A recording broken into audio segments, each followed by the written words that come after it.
What's good, man? What's good, everybody? How's everybody doing? How's everybody out there, man? Happy Monday, y'all. Happy Monday. How's everybody doing? Man? Welcome in. Single file line. All right. Come in, single file. I got y'all. Man, how was everybody's weekend? Man? Everybody had a good time? What up, Elijah? What up? How's your weekend, brother? How's your weekend, man? How's your weekend, dog? Hey, man. Listen, I've been on being a New York sports fan will put you in a emotional roller coaster. An emotional roller coaster, right? And so hey, man, we go talk all about it today. But you know what? Fuck it. Let's get right into this shit right here.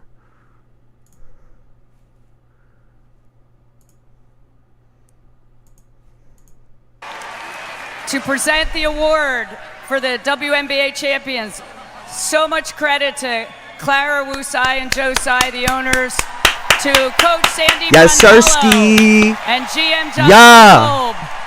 Yeah. To the players, you have made history, the first championship in franchise. Yes, sir. Congratulations, 2024 champions. 67 points is crazy.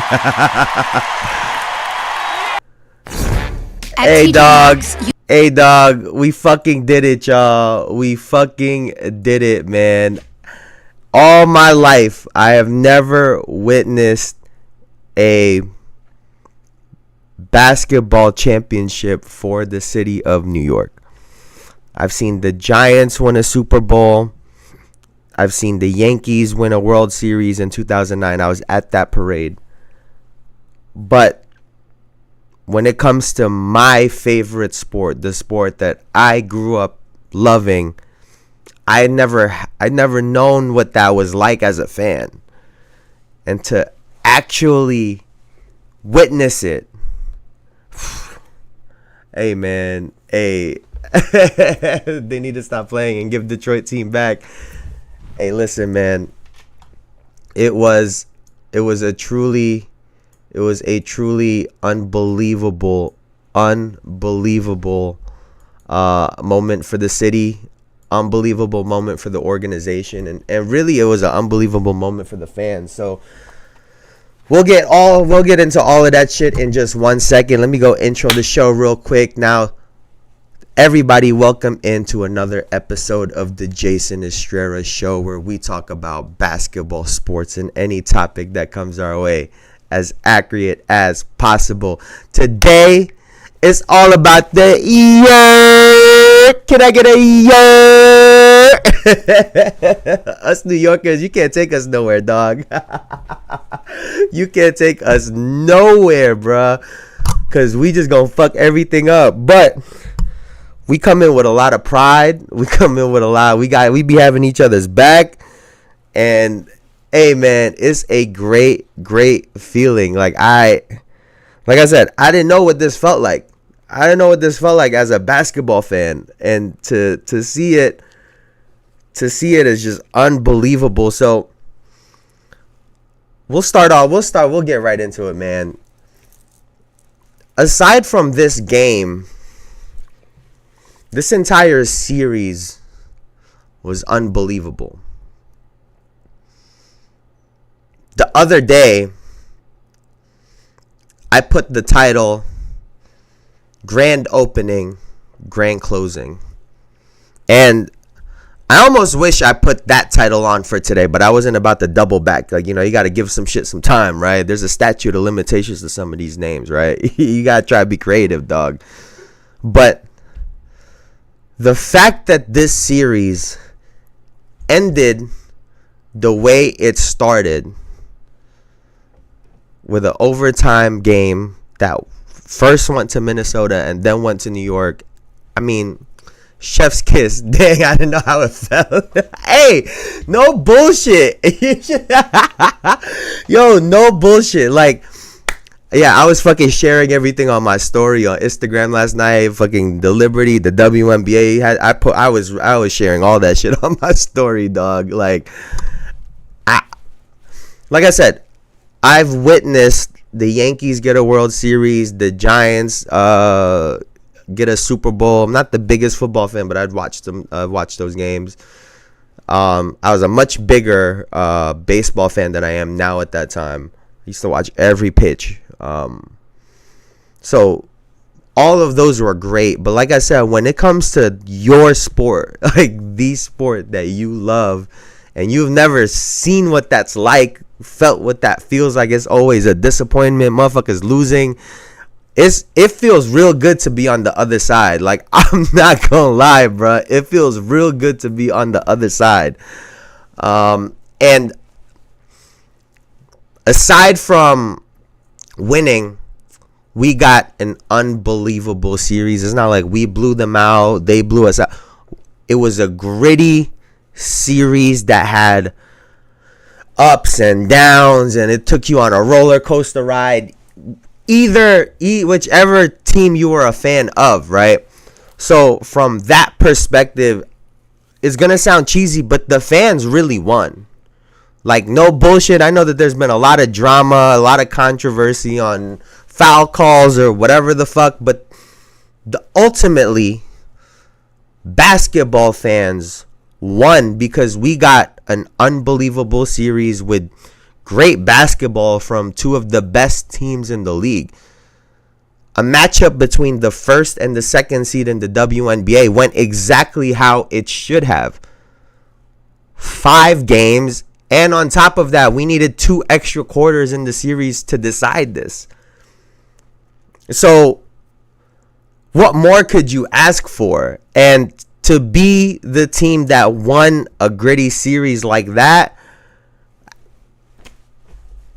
it was unbelievable, right? So, yesterday's game, it did not start the way we wanted it to. You know, everyone always talks about home court advantage, home court advantage, home court advantage. And I always say this, right? It's valuable. And we're going to be talking about home court advantage a lot. It's super valuable. But it's also a double-edged sword, right? Sometimes people can't handle that type of pressure at home, right? People don't want to make mistakes. People don't play like themselves. People play tight. And that's exactly how the Liberty started the game. And on the other side, for the Minnesota Lynx, they started how they're supposed to, on the back of their best player. And Naphisha Collier did something really great, right?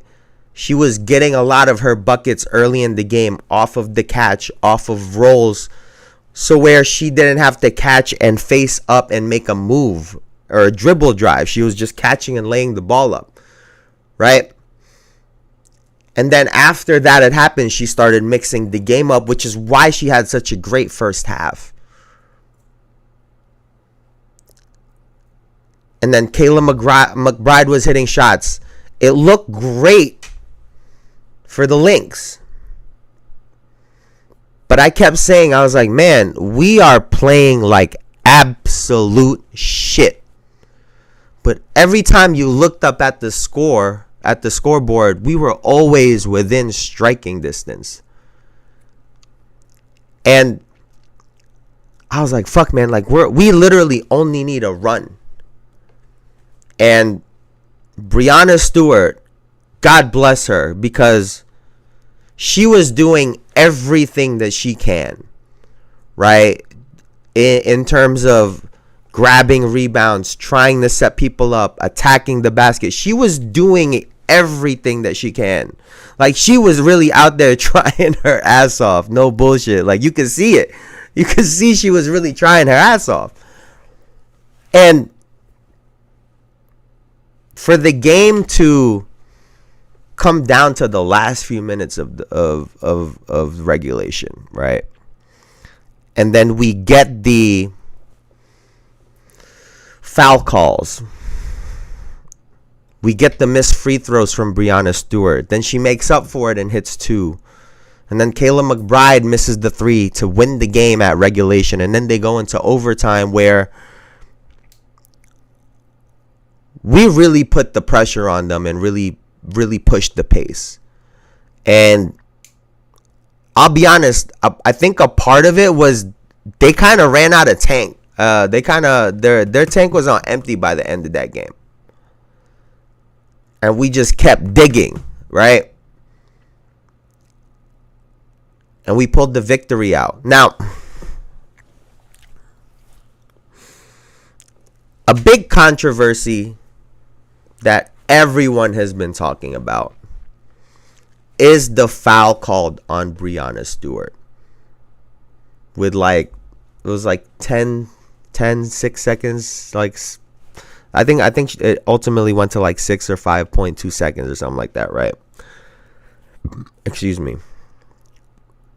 And Cheryl Reeve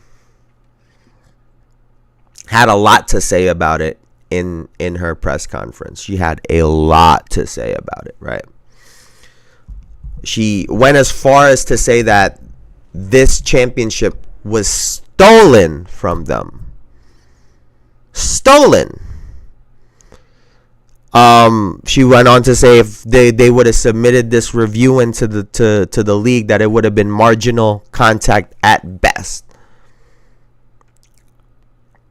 And she had more to say, and we'll get to that in a second, right? So the foul call.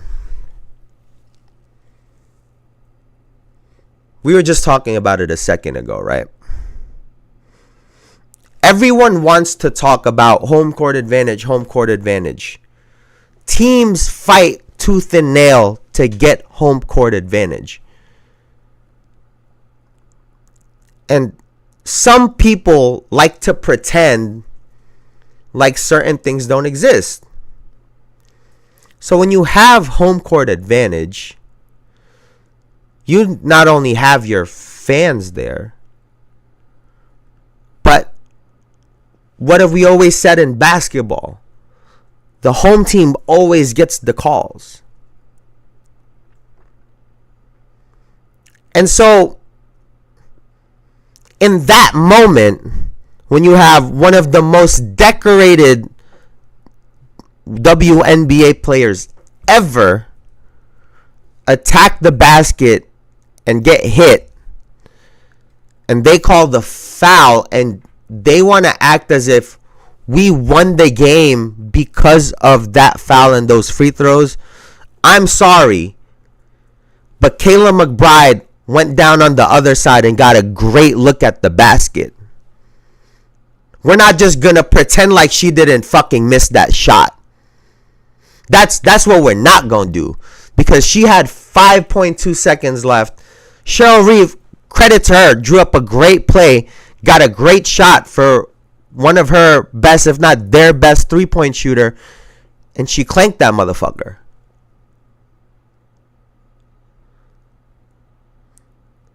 LeBron had a tweet, you got to let the players decide. She had the opportunity to decide the ending of that game and missed a wide open 3.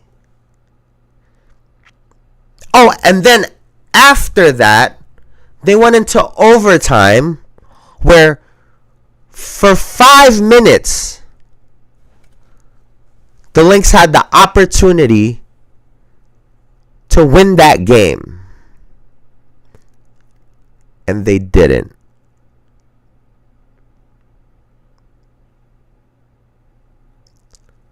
It's confusing to me how we act like that was the end-all be-all. And there's a lot of people talking about it online. They got the calls. Our two best players in Sabrina Ionescu and Breanna Stewart couldn't throw a ball in the ocean if they were at the beach.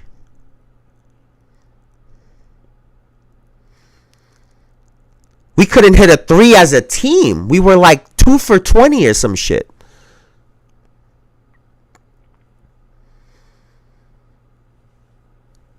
And y'all still, and y'all couldn't overcome us not playing well?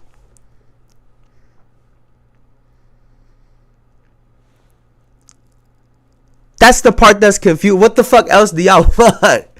Because I promise you this, if we were hitting our shots, that shit wouldn't have been close. A 5-point victory, that shit wouldn't have been close if we were hitting shots. If we would have hit just a couple more threes, that shit wouldn't have even been close. So to act as if they already got all the help that they could. It's as if Stewie and Brianna were Stewie and Sabrina were trying to give them the game, and y'all couldn't take it. That's not our fault. That's not our fault. Now you go cry baby cheese about a foul? Man, get the fuck out of here with that bullshit. Like, y'all had an extra 5 minutes, and then not to mention at the end of overtime, Bridget Carlton had another opportunity to tie the game. Guess who missed it? But we talking about the foul called?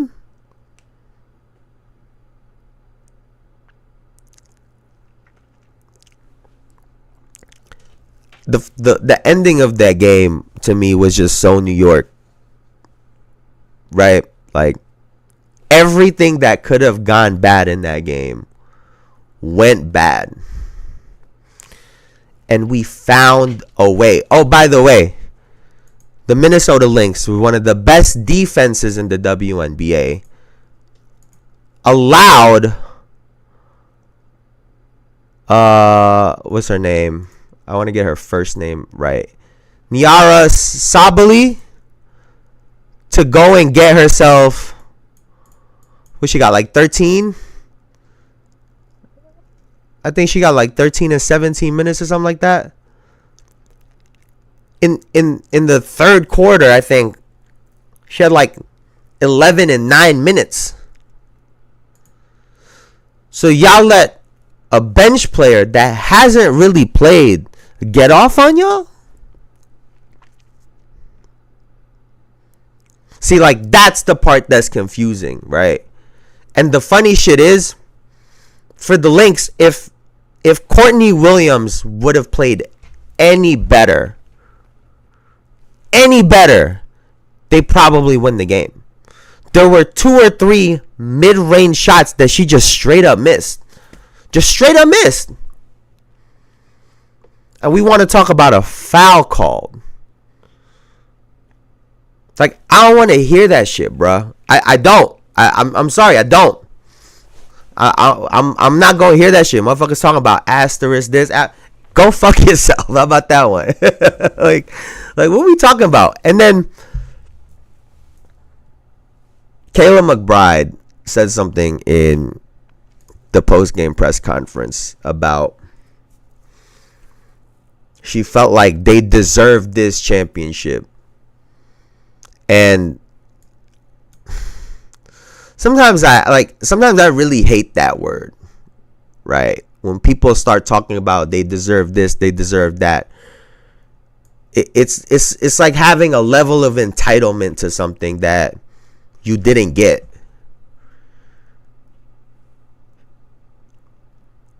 Jonquel Jones had lost in the WNBA finals 2 years in a row. And Kayla McBride is talking about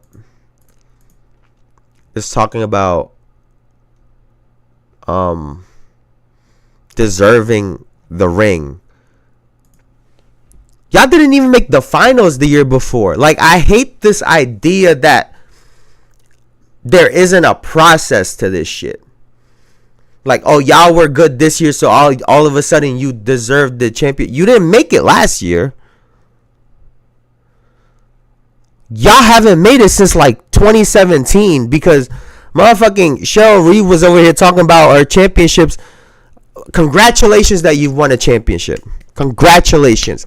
Now act like you fucking been there before.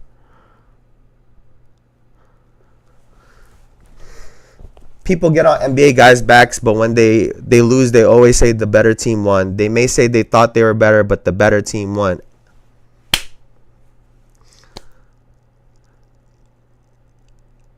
Cheryl Reeve got on the post-game press conference and started talking about super teams and how they did it the right way. They didn't have to go into the luxury cap and quote unquote break rules. So let me get this straight. So because the New York Liberty's owner decided to invest in her team and in her players, you mad? So because she decided to open up her wallet and pay the fine so her team can take charter flights and y'all were flying commercial, you mad? See, like, this is when we start getting to the bottom of this shit, right? That's what she really mad at. Well, here's the reality, right? Here's the reality, right? In sports, everybody want to pretend like this shit ain't real. Big market versus small market is a real thing, Cheryl Reeves. You've been here before. You've watched sports before. You've seen the NBA. It's a real thing. Her pocket's deep, bro. Her pocket's deep. That's not the player's fault. Our owner spoke about getting better facilities, getting the players treated better, all of these things. And she mad at that. Instead of saying, it's great that they got that. I think we all deserve the same thing. I think everyone's owner should be opening up their wallet so that we can all benefit like this. Everyone should be investing in their team. But instead, she wanted to cry about this shit. And I'm sitting here like, wait a second.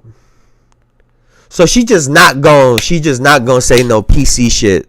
Talking about, I think the better team, it is what it is. We'll go get them next year. Instead of being like, oh, we gonna see y'all next year. Oh no, we'll be here next year. Oh, don't mind us. We gonna be right back here. Instead of having that kind of mentality. And listen, I understand they were upset. There's been a lot of emotions in this whole season, right? This entire season for the WNBA is an anomaly at this point. And everyone is adjusting. So I'll give her that grace.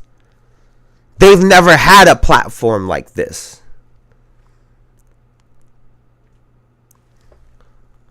But like I said, she spoke about, and she threw shade, right? She said it took 28 years for the Liberty to get their first championship, their first title. And she said, and we were working on getting our fifth. You only proving my point. Act like you've been there before. Act like you got the confidence that you'll be there next year. Because you've done it before, actually. And you've lost in the finals before too. But because our team wanted to invest in the organization and in its players, is fuck the team. Like, it ain't our fault. And like I said, our two stars didn't even play great at all. At all. I'll be honest with you. For full transparency, right? If they would have given the MVP to Nafisha Collier, I wouldn't have really been mad. She was unreal. She was dead ass Thanos. No bullshit. She was really Thanos out there. And we had to really fight to go take her down. And God bless Jonquel Jones, because I'll be honest, I think without her, we don't win this series. And that's obvious because she was the MVP. But I said it before, she really is a massive difference in this team. She allows Breanna Stewart to play around the perimeter a lot more. Excuse me. Something else that they kept talking about in the post-game press conference was the fact that Napheesa Collier kept getting held. And I laughed a little bit because the same shit was happening to Jonquel Jones. She too big. Now imagine they called the foul every time she was trying to post up on somebody. Because they could. The same shit that they do to Napheesa Collier. They could do it. A basketball game wouldn't occur. Nobody would ever play.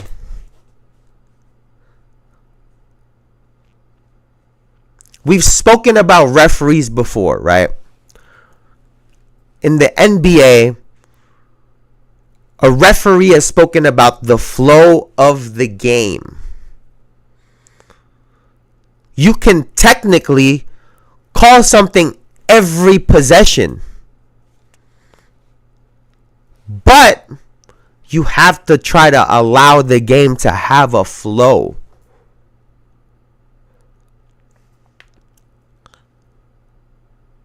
And so they try to pick it. They have to try to pick and choose sometimes, outside of really blatant and obvious stuff.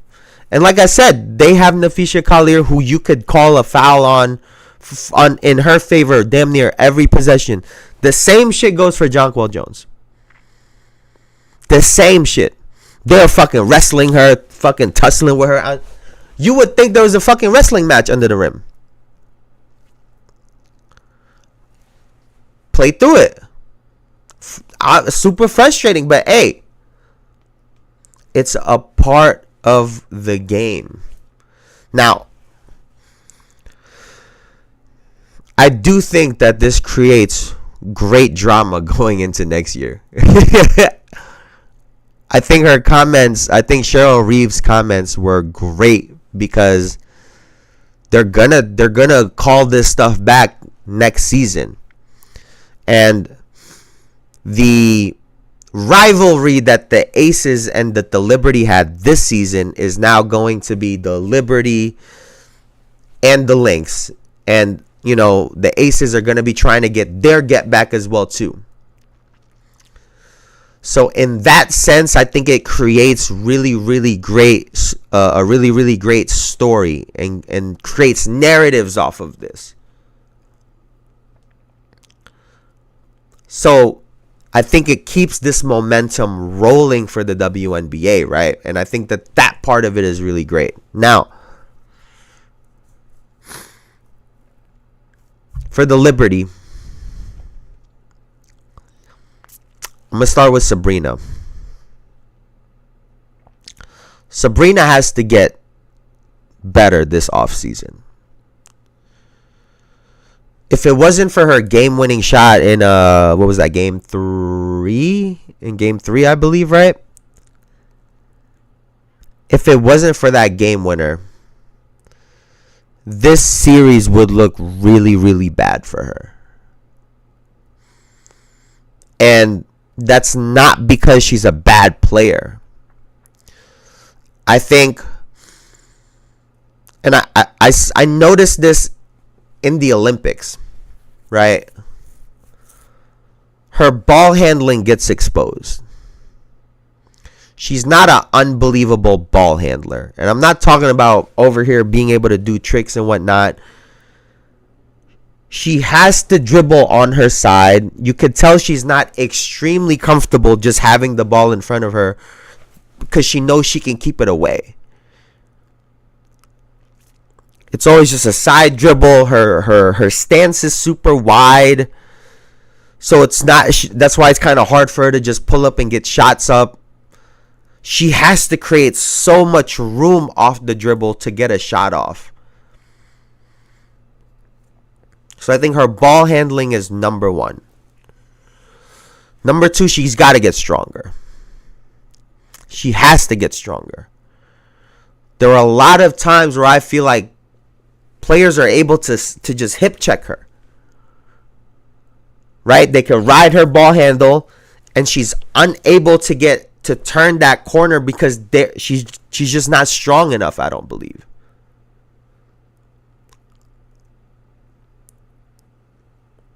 And so their strategy and their plans of having Sabrina be the primary ball handler down the stretch of games isn't always going to work, because when you have teams that could put a body on her and they're not running flare screens, down screens for her, she's going to have a tough time.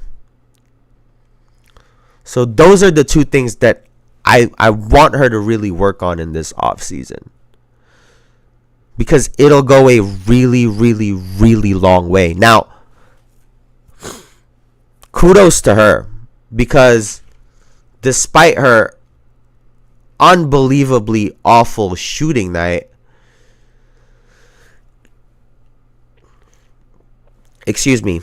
she still ended up with 8 assists and 7 rebounds. Talk about finding a way without scoring. Right? We always talk about in the NBA, you have to be able to be effective without scoring the basketball. And that's exactly what she did. She made some unbelievable passes in that fourth quarter. The back cut from Stewie when she was driving, when Sabrina was in the middle of the defense or on the free throw line, threw that beautiful bounce pass to Jonquel Jones. Those are all really, really great signs. But I think for her to take this next step in her career and for her game to evolve, she has to get stronger, and her handle on the ball needs to get a little bit better. She doesn't need to turn into freaking Kyrie Irving, but she needs to be able to have some shit that she could go to.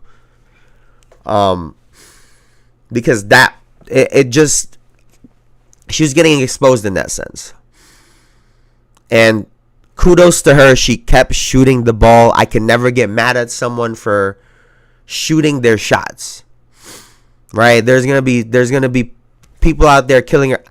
I would much prefer her taking those shots and missing them than not taking them at all, because that's what she's there for. Right? So she has to be a threat constantly. So I was glad to see that she was still taking those shots. Now,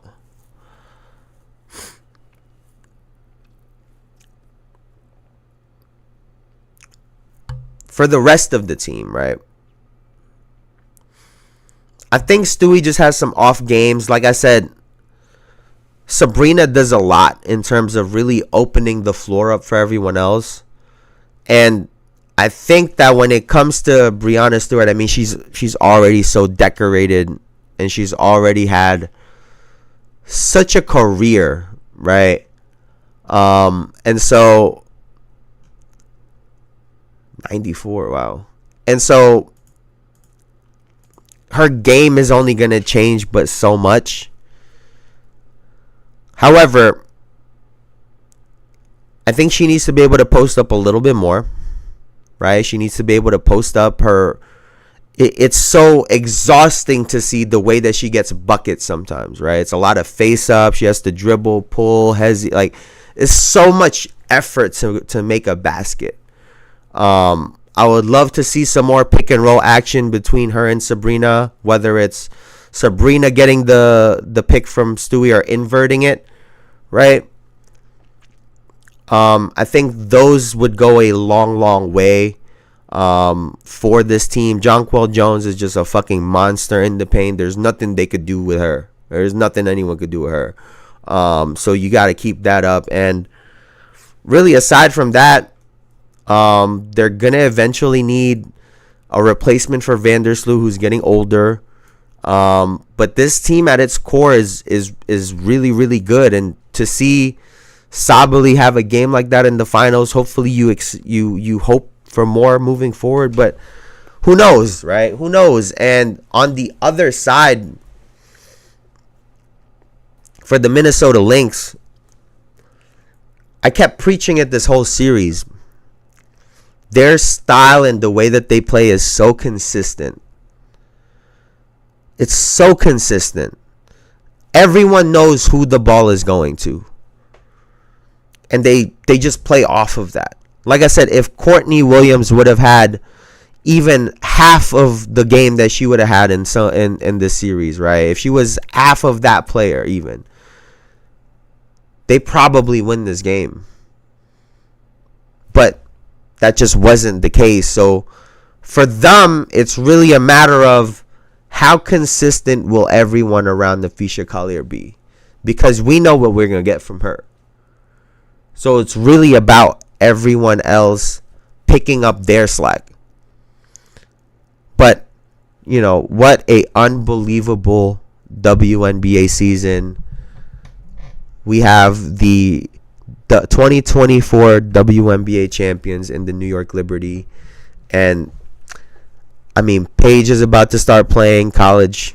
She's going to go from her college season right into the WNBA season. Caitlin's going to be back for her second year. Asia Wilson is going to be trying to defend her MVP / get into the final. There are so many stories going into next year. I'm super, super excited about it, man. I don't know about y'all. I'm super excited about it because, like I said, I think they're just going to keep going up from here. They're just going to keep going up. The game is just going to get more and more popular. The games are exciting. I mean, what more can you ask for? And we're fucking world champs, baby. Let's go. Let's go, man. Now, very quickly, before we get to the NBA.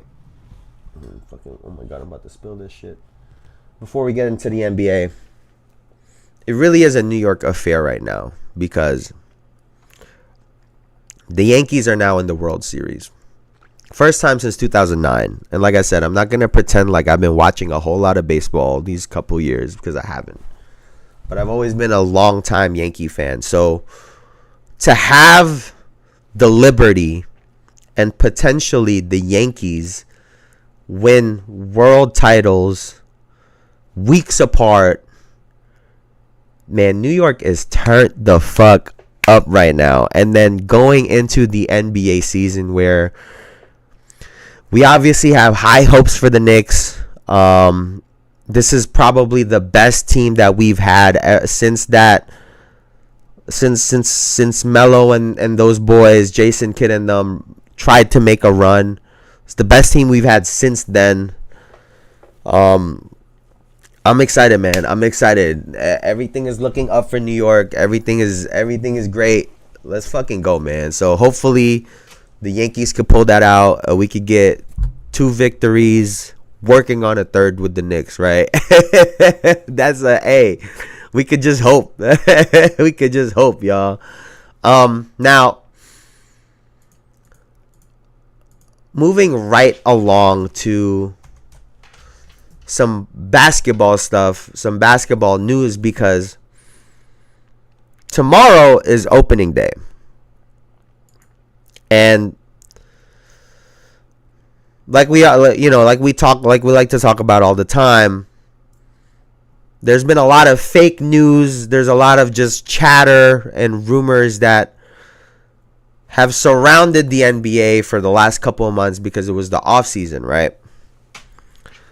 But now we have a rule change that's taking place in the G League that a lot of people are talking about. And it's the fact that full court shots won't count as misses in the G League. Now, that rule in itself sounds very simple, right? What is this is not no bullshit. This is not fake news, bro.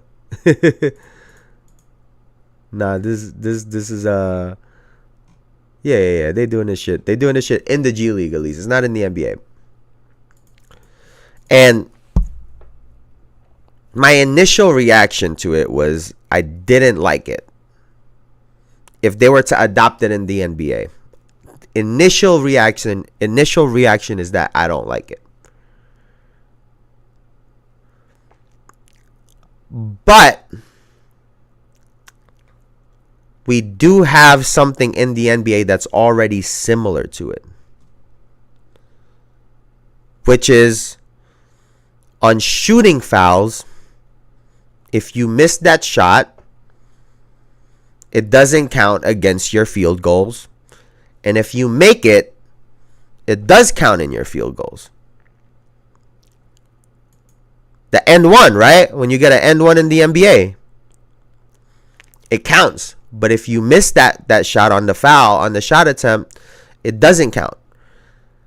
It's the same thing, right? So, I was trying to find something that was already similar to this rule that we have. However, my beef with this is now it changes, it affects history.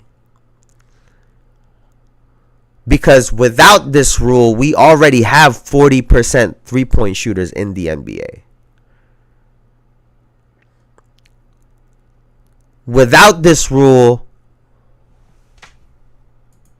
people's stats were already affected, right? And now if you were to add this rule and people's percentages go up, what happens in history? Now we're going to start knocking people off of that list.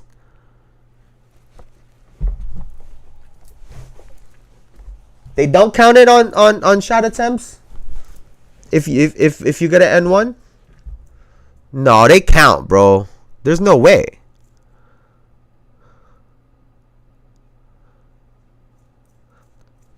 Because if they were counting that shit on James Harden, that motherfucker would have been shooting 30% from the field all them years on Houston. There's no way. But like I said, I don't like the fact that it's going to skew history if they adopt this rule in the NBA. I'm a big believer in keeping things as they are, because as time goes, it's already hard to compare players from different eras. And now you're going to start adding different rule sets for different times. And now these people have inflated stats. This person has this person. It makes it that much harder. And on top of that, I think it's going to start knocking players off of the list. Because now you're going to have guys shooting it. It's not going to count against them. People are going to just shoot it without care. And they get to maintain their percentages. And so that's the part where it bothers me. Because like I said, it's going to change the viewpoint on history. Similar to, I've been talking about Joel Embiid the last couple months. Well, this is going to be in the backcourt. This one's going to be in the backcourt. The way the rule here, let me pull up the graphic.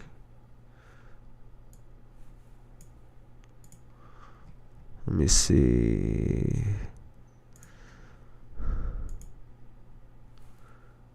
Here you go. The NBA G League is piloting a new rule where end-of-period heaves will not count towards players' missed field goal attempts. The shot must take place in the final 3 seconds. I think even that's too much. 3 seconds is OD. Quarter, be from beyond 36 feet, and originate in the backcourt. So, and, there's a lot of people that are talking about, a lot of people are saying they love it. But It also told me who wanted to win. Guys who want to win don't care if a player doesn't worry about stats and bullshit it. No, that's facts. That's another part of it too, right? Where you see guys, they'll purposely shoot it late so it don't count against their percentage because they want to look as if they were trying even though they really weren't. Chris Paulus talked about, he hates it when guys do that. Motherfucker, just shoot it because you never know, right? You never know.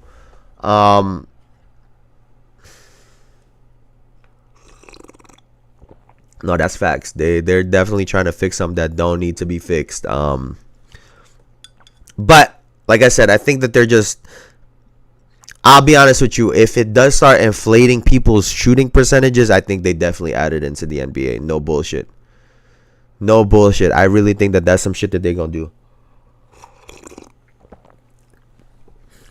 Oh, which, by the way, speaking of shooting percentages, Jonquel Jones in the WNBA Finals was shooting 55% from the field, 48% from three, and 93% from the free throw line. Are we dead ass? Are we serious? Bro, they said that shit. I thought they were joking. I said, nah, that can't be real, bro. Why are you thinking about the stats on the floor? There's a reason Lou Will and Steph nodded down. They just focus on the shot. Yeah, I do think like the way Peyton Pritchard had showed it's a skill gap. It's a skill gap, right? Like if you suck at it, like just call it what it is, right? If you suck at jacking up full court shots at the end of quarters and typically you're the person that shoots it, why don't you practice? Why don't you shoot a couple of them at the end of every practice?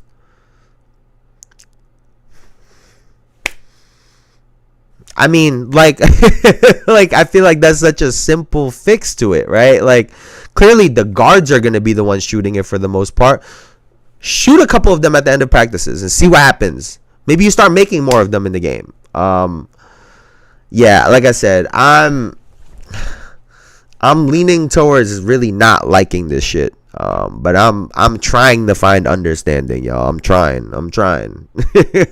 But clearly a lot of these motherfuckers like this shit apparently for some reason. And think it's a good addition to the game. Now, instead of addition to the game, we are going to talk a little bit about potential subtraction from the game.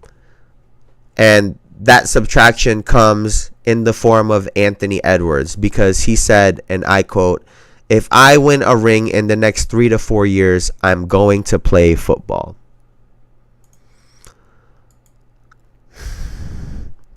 Now,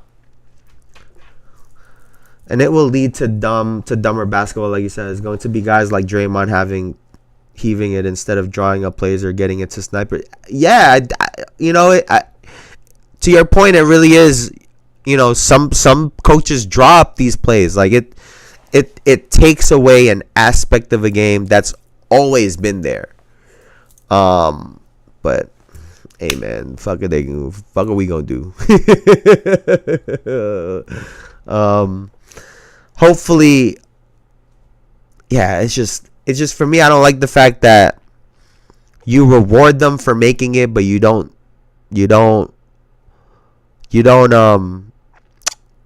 penalize them for the same thing. Like it's like what do you call it? It's like when they give fucking participation trophies like for just being there. Like how you only gain something without losing anything from that situation. That's the part that I don't understand, right?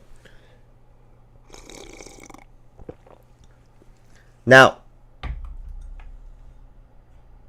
y'all really think Anthony Edwards is gonna fucking go play football, man?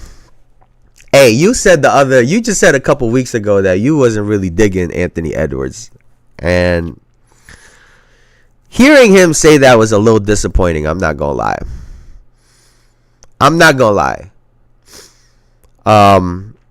Because I don't know if it was in starting five or if it was just another quote that he had. he kept talking about how good he already is at 22, 23 years old, right? And he was saying like he was saying, yo, just watch till like 2-3 years from now when I've really perfected my craft and I'm really doing this shit, right? Everything's perfect, everything's dialed in, his health, his mentality, his body, his skill, everything is dialed in, right? He was like, wait till then. And that statement, I assumed, I was like, all right, so you're going to get to that point and then take the fuck off and just dominate this league. And now it seems like he wants to get that point, get his one ring, and get out. It's like clockwork. He always just saying something like, bro, be quiet. They keep putting the camera in his face, man. He always gonna say some shit. I don't think he'd be going to the media training fucking classes that they have. Like, Melo, just as lit as you, we never hear from him. I mean, yeah, I mean, there is that. Like I said, it's just disappointing because the last year or two, you know, Anthony Edwards has spoken about really falling in love with this game, right? When he got into the league, he talked about not really watching game film and then really locking in and now really developing his craft. And then, like I said, he spoke about really perfecting it when he's hitting his prime at like 26, 27 years old. He's currently like 22, 23. And just to hear that, and it feels like, oh, you don't want to perfect this craft, right? The thing that we love from Kyrie talks about, he's now a master. You know, people look at him as a master of the game, but he will always be a student of the game, always trying to get better, always trying to perfect his game. Kobe was the same way. You know, for the amount of shit that Jayson Tatum gets, he takes his game that seriously, right? Anthony Edwards is starting fight. He said, man, fuck they talking about he the best player in the league, man. Well, clearly, it seemed like you don't really want that, Edwards. So what is it? Do you want to be the best basketball player ever or not? Because if you do what you say you're going to do, you're not going to be there. You're going to be a great athlete, if assuming you even make it to the NFL or whatever, but you're not going to maximize what you've already worked on to get to this point. And I think I've said this before, right? Sorry.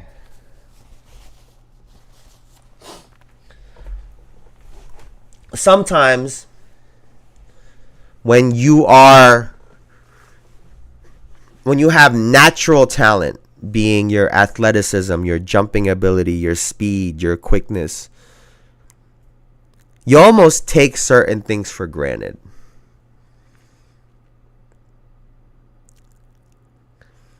And maybe he has the mentality that, oh, I'm only going to be, you know, at this age for so long. I'm going to try to do the NFL thing before I'm over the hump, before I'm over the hill and I can't do it physically. So you're going to take those prime years to go play a really physical sport in football when you're already one of the best players in the NBA. Excuse me. And I think us as fans, right? It's one of those things where it's like, damn, we could see you being the best player in the league, but you don't want it. It's confusing to us Because to us, we'd be like, man, if I was in that position, I'm going to do everything I can to go keep going. Keep climbing up this totem pole. But the reality is, he might not feel like that. And, this connects to something that I saw with Shedeur Stevenson. Sorry, no, what's his name? Shedeur Stevenson. I said, I'm an idiot. Shedeur Sanders, right? During their game over the weekend, he was talking to one of their players, and he said you in or something like that, and the guy was like, oh, like I rolled my ankle. He said, bitch, can you hit the out route or something, right? Can you catch or not? Kid eventually got a touchdown, right? And there are people in the comments like, it was split. Some people were like, oh, this is great. This is how you make people better. This is how you push your teammates, da-da-da-da. And then you had another half of people saying, you can't cuss out your teammates. You can't call nobody no bitch. I wouldn't let that, da-da-da-da-da. And I realized this because I had to learn this in my life, right? Whatever rules that you had for yourself growing up, whatever expectations that you had for yourself growing up, you can't put that on other people. You'll drive yourself crazy. Trust me. You will drive yourself crazy trying to put your rules and your shit on somebody else that grew up totally different from you. That was a 40-year-old man in an Instagram comment talk about, I never let nobody do this to my life. You ain't live his life. Kids now are different. And maybe there's just going to be that natural disconnect, but I think that's what this is right here when it comes to Anthony Edwards. He just don't see things the way that we do. And I think that we will drive ourselves crazy trying to enforce our rules and our beliefs on him. It'll suck if he actually is a top 2, 3, 4, 5 best player in the league and he go and play football. It would suck. But that's what he wants to do. Now, ultimately, right? Will it happen? My answer is no. Because I don't think he wins a championship in the next 3 to 4 years. I don't believe it, right? And my reason for that is I think he's going to have to leave Minnesota. And maybe this line of thinking comes from the fact that he's in a small market. He doesn't know what his stardom can look like in a big market. No, he is a bag full of empty air. Hey, and I'll say it like this, man. He's already a massive star. Who knows what he looks like in a LA team, even a Chicago, a New York, in one of these massive markets. Same could be said about a LaMelo, right? Because you brought him up. Imagine LaMelo's stardom if he was anywhere other than Charlotte. John Morant, Memphis, the same story. Maybe Anthony Edwards feels like, man, I'm not really no star like that. And maybe a part of it is because he's in Minnesota. And I'll be honest with you, even as I say this, I think he is such a confusing fucking person. Because he's even talked about, like, he don't want to be a celebrity. He don't know what it's like. He don't fully get it. We just talked about the fact that I don't think he understands the responsibility that he now has in the league. And clearly with this quote, he definitely don't understand the responsibility that he has in this league. The unwritten responsibilities that comes with being not just one of the best players in the league, but also one of the most popular players in the league. Clearly, he don't understand the gravity of what that is. And maybe it's not even his fault. Right? Maybe it's not his fault. Maybe he's just ignorant to this stuff. He just don't see what's going on. But I will say this, because we've seen it happen in the NBA many times, right?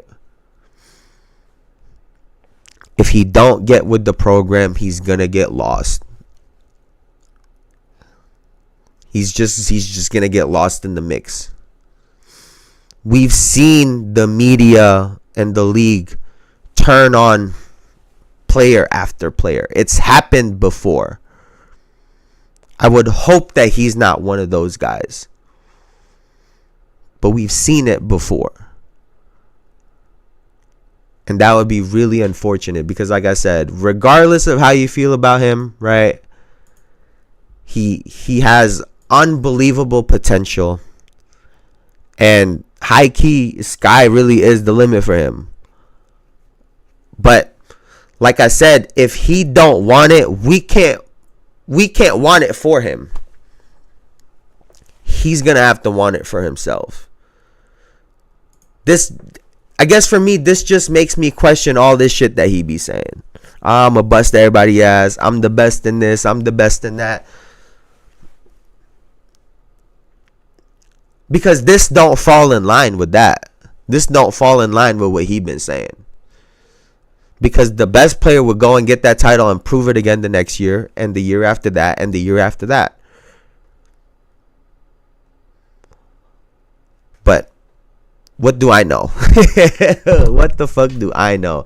Now, let's see if there's anything else that we can get into over here. I mean, the season is starting tomorrow. I'm so hyped. I can't wait. I cannot wait. And it's starting off with a New York versus Boston matchup, right? I think is the first game with the ring ceremony and everything.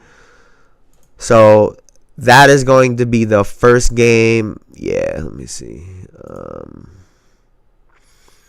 6:30 p.m. Central, 7:30 p.m. Eastern. Knicks versus Celtics. 9 p.m. Central, 10 p.m. Eastern. Timberwolves Lakers will be the opening night. And then Wednesday is going to be a full night of games. Now, before I get out of here, I want to thank y'all for hanging out with me. I really, really appreciate it. Y'all are the best, man. What have I been... Speaking of what I've been listening to, just because I've been bumping this motherfucker, for like the last week. Let me put y'all... If y'all haven't listened to Blast, this album, No Love Lost, it came out 2020. But this album, I know one of the songs went viral on TikTok for a minute, but this album is absolutely, he just be floating on that beat. He be singing, he be killing that shit. So that's what I've been listening to. Go check it out if you've never listened to Blast, or if you haven't listened to him yet, go check it out. That shit's fire.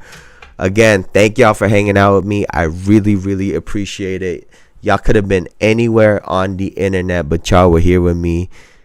And that means so much, man. So I will see y'all later. I appreciate y'all, man. Have a great rest of y'all day. Have a great start to the NBA season. And what a close for the WNBA season. So I'll see y'all later, man. Y'all have a great rest of y'all day. Peace, peace, peace, peace, peace, peace, peace.